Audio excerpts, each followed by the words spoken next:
여러분 안녕하세요. 생생한 창업 현장을 스토리로 알아보는 창업 스토리의 한주영입니다. 막막하고 어렵게만 느껴지는 창업. 혹여 실패할까 두려워 시작도 못 해본 창업.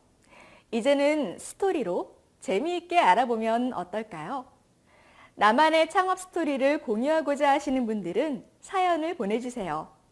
저희 창업 스토리는 창업에 대한 긴장감 넘치는 스토리와 그 속에서 얻게 된 깨알 같은 노하우들을 공유해 주실 여러분을 언제나 기다리고 있습니다. 그럼 오늘 사연의 주인공을 만나볼까요?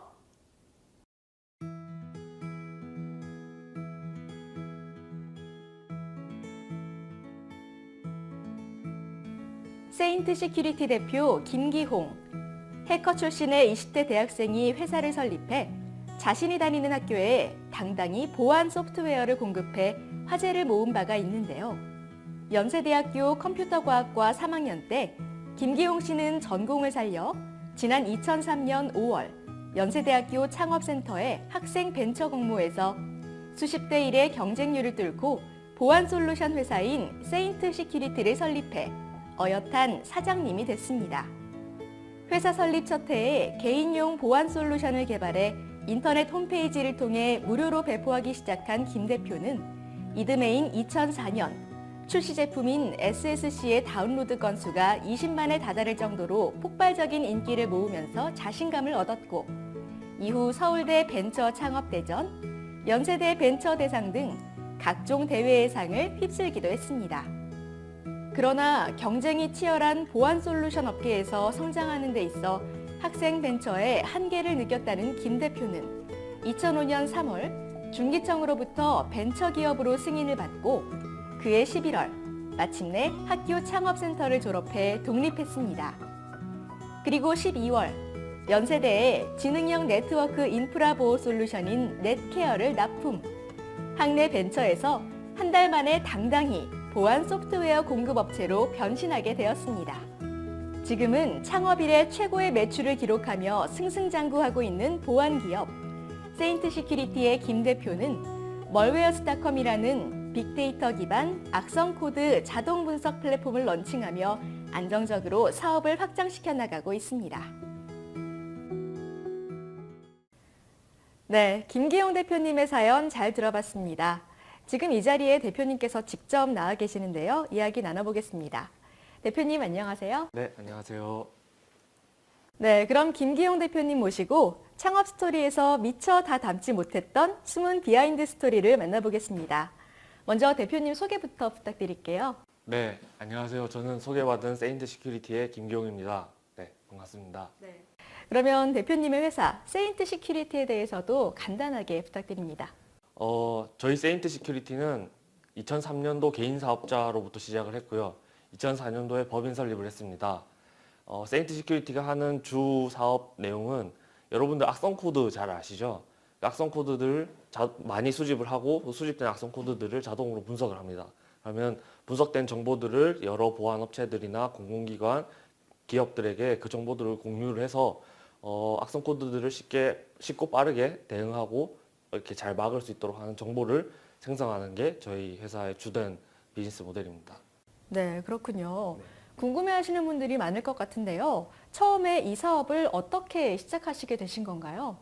저는 원래 예전에 학생 때 해커라고 하죠. 이제 뭐 해커 출신이라고 이야기를 많이 해주시는데요. 보안 쪽의 기술들을 많이 가지고 있었습니다. 근데 2003년 1월 25일 날 여러분들도 이렇게 네이버, 포털 사이트나 이렇게 검색을 해보시면 많이 나오겠지만 우리나라 인터넷이 다 마비가 됐던 인터넷 대란 사건이 있었습니다.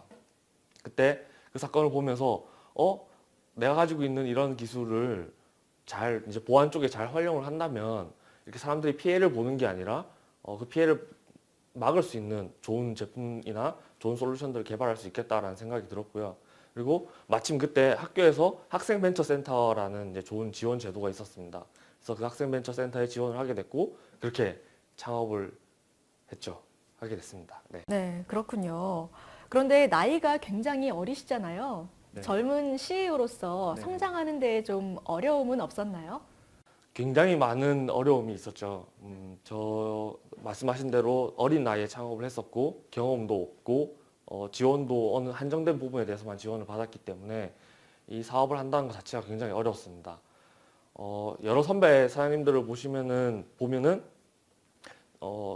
자금적인 지원도 굉장히 뭐 풍부하게 잘 받고 계셨고 인적 자원도 굉장히 풍부했고 그리고 사회적인 경험도 굉장히 많으셨기 때문에 저랑 비슷한 수준의 기술을 가지고 있다고 하더라도 굉장히 빠르게 성장하는 회사들을 많이 봐왔는데요. 저는 그런 이제 시작점이 조금 다른 상황에서 시작을 했기 때문에 굉장히 힘든 부분이 많았죠. 특히 자금적인 부분에 대한 힘듦이 굉장히 컸었습니다. 아무래도 어리다 보니까 은행이나 기타 여러 그런 자금 대출 관련돼 있는 쪽에서 지원을 받기가 쉽지 않았고 그리고 지금처럼 지원 제도가 굉장히 잘 돼 있지 않았어요. 그때는 벤처 붐이 막 꺼지는 시대여가지고 그런 부분에 대해서 굉장히 좀 제한적으로 법이나 어떤 제도들이 시행되고 있었고 그래서 저는 이제 아르바이트나 이런 뭐 벌어서 다시 제 사업을 하기 위한 어떤 일들을 굉장히 많이 했었는데 그러다 보니까 돈이 있는 상태에서 뭔가 제품을 개발하고 시장에 내다 팔면 3개월, 6개월이면 될 게 저는 그 시장에 내다 팔기 위한 자금을 만들기 위해서 아르바이트를 해야 됐고 또 다른 일들을 해야 됐고 그래서 뭐 1년, 2년씩 걸리게 되는 거죠. 그래서 그런 부분이 아마 제일 힘든 부분이 아니었을까 그렇게 생각하고 있습니다. 네, 또 그런 사연이 있었군요. 네. 그렇다면 앞으로 세인트 시큐리티의 목표는 무엇인가요? 국내 보안 시장이 굉장히 작고 작은 규모에 대비해서 굉장히 많은 보안 업체들이 있습니다.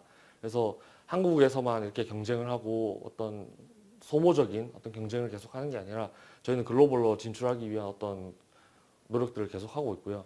지금도 저희가 만들고 있는 시스템과 서비스는 한글로 서비스가 안 되고 있고 영어로 다 서비스가 되고 있습니다. 그래서 국내 시장에만 안주하는 것이 아니라 해외 시장, 특히 해외 시장에서도 보안 쪽은 뭐 북미나 유럽이 굉장히 그 핫한 시장이라고 하거든요. 그쪽에 진출하기 위한 노력을 계속 할 거고요. 그리고 정말 한국에서 젊은 창업가가 만든 이런 보안 제품이 멀리 미국의 주요 뭐 국가기관이라든지 유럽의 주요 국가기관들의 시설들이나 IT 자원들을 보호할 수 있는 데 중요한 역할을 하는 게 제 꿈입니다. 네. 그러면 이 젊은 창업자로서 요즘 보안업계에 대해서 네. 업계의 발전 방안에 한 말씀 보태주신다면요? 조금 전에 제가 말씀드린 거랑 조금 비슷한데요. 국내 시장만 가지고 자꾸 싸우니까 소모적인 경쟁을 계속 하게 됩니다. 그러니까 쓸데없이 계속 가격 경쟁을 해야 되고 가격 경쟁을 하다 보니까 제품의 질이 계속 나빠지고 그러다 보면 결국 경쟁하던 회사들 중에 몇몇은 도산하게 되는 이렇게 굉장히 안 좋은 악순환이 반복하게 되는데요. 저희는 국내 시장뿐만 아니라 뭐 제가 보안업계에 뭔가 메시지를 던진다면 국내 시장뿐만 아니라 해외 시장으로 진출을 해서 물론 많은 분들이 노력을 하고 계시지만 그 해외 시장에서 좋은 성과들을 얻고 그 좋은 성과들을 얻은 것들을 다시 후배 창업가들한테 내려줄 수 있는 그래서 한국에서 많은 보안 관련된 창업자들이 나와서 세계 시장을 정말 주무를 수 있는 그런 날이 왔으면 좋겠습니다. 대표적인 예로 이스라엘이 사이버 보안 쪽으로 굉장히 좋은 기술들을 많이 가지고 있고 미국에서 굉장히 크게 성장을 많이 하고 있거든요. 그렇듯이 한국도 네, 좋은 젊은 창업가들이 나와서 글로벌로 진출할 수 있도록 그렇게 되면 좋을 것 같습니다. 네. 자, 마지막으로 이 보안 분야의 창업을 생각하고 계신 분들께 한 말씀만 부탁드립니다. 보안 쪽은 기타 엔터테인먼트, 뭐 모바일, 뭐 이런 쪽 시장과는 전혀 다른 세상입니다. 왜 제가 전혀 다르다라고 표현을 드리자면요. 게임이나 모바일이나 이런 쪽은 정말 스포트라이트를 많이 받고 화려한 기술입니다. 그래서 정말 내가 조금만 게임을 잘 만들어도 막 앱스토어나 이런 데 막 순위가 막 매겨지고 거기서 막 매출도 막 실시간으로 발생하고 그리고 기타 여러 언론들로부터도 굉장히 많은 이제 포커스를 받게 되는데 이 보안 쪽은 정말 잘하면 본전이라는 이야기를 많이 합니다. 왜냐면 그만큼 음지에서 숨어가지고 여러분들이 잘 보이지 않는 곳에서 이 공기같이 그러니까 뒤에서 많은 노력들을 해야 되거든요. 근데 저희는 조금만 실수를 해도 여러분들이 바로 느낄 수 있도록 바로 그 체감이 됩니다. 예를 들어서 악성 코드 100개가 있는데 99개를 잘 막는다고 하더라도 한 개 놓치면 그 한 개 놓친 것 때문에 엄청 욕을 먹습니다. 그만큼 힘든 분야인데 이 보안 쪽은 그만큼 재밌고 그리고 그만큼 이 뭔가 하나 잘 막았을 때의 성취감이 굉장히 큽니다. 그래서 그 성취감이나 그리고 그 하나를 막기 위한 어떤 연구나 이런 과정들이 굉장히 좀 다른 데 비해서 좀 긴데요. 그런 것들에 대해서 뭐 책임감, 그다음에 그런 것들을 좀 느낄 수 있는 분들이면 저는 적극 창업을 추천을 합니다. 그리고 포기하지 않아야 된다는 게 가장 크고요. 그렇기 때문에 힘든 과정들이 있다는 걸 반드시 아셔야 됩니다. 네, 그렇군요. 오늘 좋은 말씀 감사합니다. 네. 자, 앞으로도 꾸준히 성장해 나가는 모습 기대하겠습니다. 네. 감사합니다. 네, 감사합니다. 네, 오늘 창업 스토리를 통해서 김기용 대표님 만나봤는데요. 20대 초반의 청년이 지금의 이 자리에 오기까지 힘든 과정을 남들보다 조금 일찍 맛본 것이 그의 사업의 밑거름이 되지 않았나 싶습니다. 그럼 스토리를 내 것으로 만드는 핵심 강의, 백종일 대표님과 함께 이야기 나눠볼까요?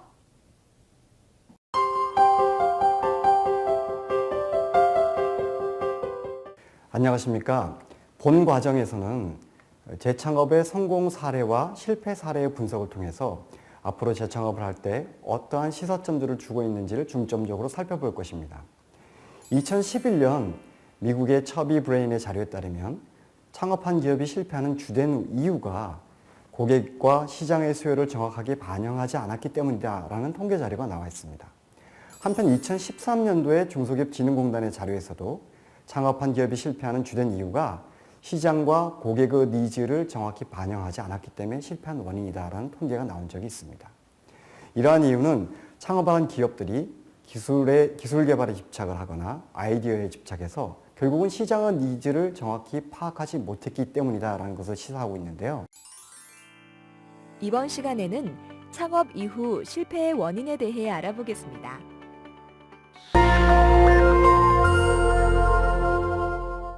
창업 실패의 원인은 굉장히 다양합니다. 그걸 크게 두 가지로 되버려보면 첫 번째는 외부 환경의 변화와 내부 역량의 변화에 따른 실패 원인을 찾을 수가 있습니다. 이때 외부 환경의 원인이라고 하는 것은 창업주가 본인이 통제할 수 있는 제3의 변수가 작용하는 경우를 얘기하고, 내부 역량의 원인이라 하면 창업주가 통제할 수 있음에도 적절한 통제가 이루어지지 않아서 실패로 연결되는 경우라고 볼 수 있습니다. 지금서부터는 크가지 이런 실패와 오류 원인을 5가지로 정리해서 말씀드려 볼까 합니다. 첫 번째는 더 큰 시장의 오류이고, 두 번째는 더 좋은 신기술의 오류, 그리고 세 번째는 지속 불가능의 오류, 그리고 네 번째는 진입 수월성의 오류, 그리고 마지막으로 기술자가 가지고 있는 전문가에 대한 오류입니다. 더 큰 시장의 오류라고 하는 것은 창업자가 본인이 시장에 진출하고자 하는 아이템의 시장의 규모를 크게 보고 수익을 크게 보는 그런 오류를 얘기합니다. 창업자는 본인이 가지고 있는 아이템이 시장에서 큰 수요를 촉발하려고 생각하고 더 많은 돈을 투자하게 되거나, 또는 시장에 경쟁자가 많이 있음에도 그를 무시하게 되고 그에 따라서 불필요한 자금력을 투자하거나 경쟁에 노출되는 경우가 있습니다. 이는 철저한 시장 분석이 선행되지 않으면 창업은 다시 실패로 도달할 수 있음을 의미한다고 볼 수 있습니다. 두 번째는 더 좋은 신기술의 오류입니다. 창업자는 본인이 만든 기술이 그것이 세계 최초이건 업종 최초이건 국내 최초이건 상관없이 시장에서 크게 호응과 반응을 얻을 수 있으리라고 확신하게 됩니다. 그런데 사실 기술이라는 것은 기술 비즈니스 관점으로 볼 때는 사용자로 하여금, 수요자로 하여금 거래되는 기술만이 기술 비즈니스의 의미를 가질 수가 있습니다. 흔히 얘기하는 1W, 3H라는 것을 점검해 봐야 하는 이유인데요. Who, 즉 내 기술의 수요자가 누구인지, 두 번째가 How many, 얼마나 많은 나의 기술을 통한 제품을 구매할 것인지, How much, 시장에서 도대체 얼마의 나의 기술을 통한 제품을 살 수 있는 것인지, How long, 얼마나 오랜 기간 동안 내 제품을 구매할 수 있을 것인지, 이런 관점에서 본인의 기술을 재검토하고 타당성을 검증해 보아야 합니다. 세 번째는 지속 불가능의 오류입니다. 일시적인 수요가 창출한 시장은 지속적인 수요를 창출할 수 없으므로 반복적인 재구매가 이루어질 수 없습니다. 그러면 4번 단기간에 곧 어려움에 봉착하게 됩니다. 공급하는 아이템뿐만 아니라 공급하는 기술이 일시적인 수요를 가지고 있는 것인지 또는 사업의 아이템의 원재료는 지속적으로 공급이 가능한 것인지 공급에 대한 협상력을 가질 수 있는 것인지를 점검해 봐야 하는 이유입니다. 네 번째로 진입 수월성에 대한 오류가 있습니다. 창업자가 본인의 아이템이 시장에 진입하기 쉽다는 것은 역설적으로 다른 경쟁자도 시장에 진입하기 쉽다는 것을 의미하게 되고 이 같은 경우에 시장에서는 불가피하게 막강한 경쟁 상황에 도래하게 됩니다. 만약에 시장이 성장하게 된다면 자금력과 투자 여력을 가진 회사가 최종적인 경쟁의 승리자가 될 것입니다. 다섯 번째로 전문가로서의 오류를 볼 수 있습니다. 창업자는 보통 기술의 최종적인 개발자가 되는데 본인이 가지고 있는 기술과 노하우가 시장에서 영원히 독점할 수 있으리라고 착각하게 됩니다. 하지만 모든 기술은 끊임없이 진보하고 있고 개량 기술뿐만 아니라 잠재적인 기술도 등장하고 있는 것입니다. 따라서 창업자는 본인의 기술의 수명주기에 대해서 분명히 인식해야 되며 본인의 기술이 영원히 시장에서 독점할 수 없다는 사실을 명심해야 합니다. 지금까지 오늘 이 시간을 통해서 창업기업의 실패 사례 분석을 통해서 우리에게 시사하고 있는 것이 무엇인지를 보았습니다. 먼저 주요한 실패 사례를 5가지 오류로 정리해 보았는데요. 제일 먼저 본 것이 큰 시장의 오류, 두 번째로 본 것이 더 좋은 신기술에 대한 오류, 세 번째로 본 것이 지속 불가능한 아이템인가 아닌가에 대한 오류, 네 번째로 시장에 대한 진입 수월성 여부에 대한 오류, 마지막으로 창업자가 가지고 있는 전문성의 오류에 대해서 살펴보고 그것들이 시사하는 바들을 정리해 보았습니다. 백종일 대표님의 핵심 강의 잘 들어보셨나요? 여러분의 창업을 진심으로 응원하는 창업 스토리, 여러분도 함께 성공을 향해 나아갈 준비 되셨죠? 그럼 다음 시간에 다시 찾아뵙겠습니다. 고맙습니다.